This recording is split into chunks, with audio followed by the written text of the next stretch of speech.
Children, let's study about the peninsular plateau in this module. The triangular peninsular plateau of India extends from the south of Indo-Ganga plain to the Cape Comorin. This plateau is one of the oldest surfaces of the earth and represents a segregated part of the Gondwana land.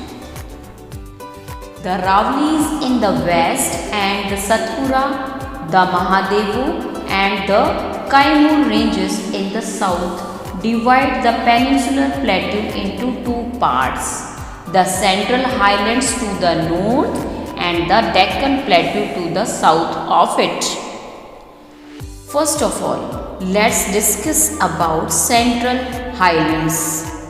The Aravalli Mountains extending between Delhi and Ahmedabad lie in the western flank of the plateau. Once a mighty fold mountain, it has been reduced now to a low one by denudation through hundreds of million years. In its southern part, the Abu Hills contain its highest peak, the Guru Shikhar, that is 1722 meters. The Satpura and the Vindhya are two noted ranges of the plateau. The Tapti and the Narmada flow through two rift valleys and the Satpuras represents a block mountain formed in between these two rifts. Dhupgarh is its highest peak.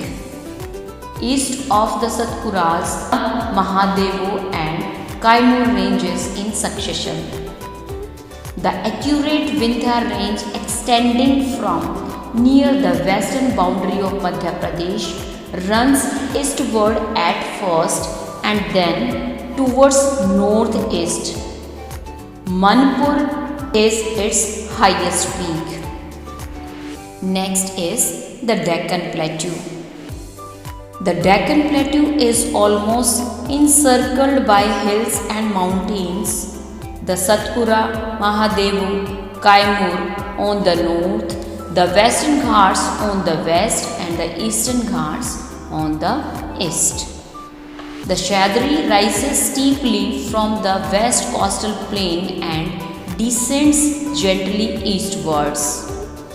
The Eastern Ghat or the Malayadri runs east of the Deccan Plateau parallel to the east coast. The highest point of Eastern Ghat is Mahendragiri.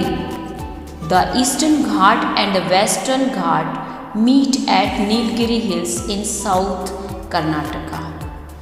Doda Beta is the highest peak of the Nilgiris. The Annamalai ranges run south of the Palghat Gap. Its highest peak, Annamudi, is also the highest in the South India. The Western Ghats are higher than Eastern Ghats. The Western Ghats are almost continuous but the Eastern Ghats are broken and uneven. In the northeastern part of the Deccan and to the west of Lower Gangetic Plain extends the rectangular Chota Nagpur Plateau. The major central part of the plateau is constituted by extensive Ranchi Plateau at an average height of about 700 meters. The edge of the Ranchi Plateau is marked by several waterfalls, of which Hundru, Jonaha, Dasham and Hirni are specially noteworthy. The lava hills of Rajmahal mark the end of the Chota Nagpur Plateau on the northeast. The most distinct feature of the peninsular plateau is the black soil area known as Deccan Trap.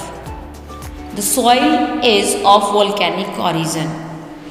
The rocks in this region have denuded over a long time and are responsible for the formation of black soil.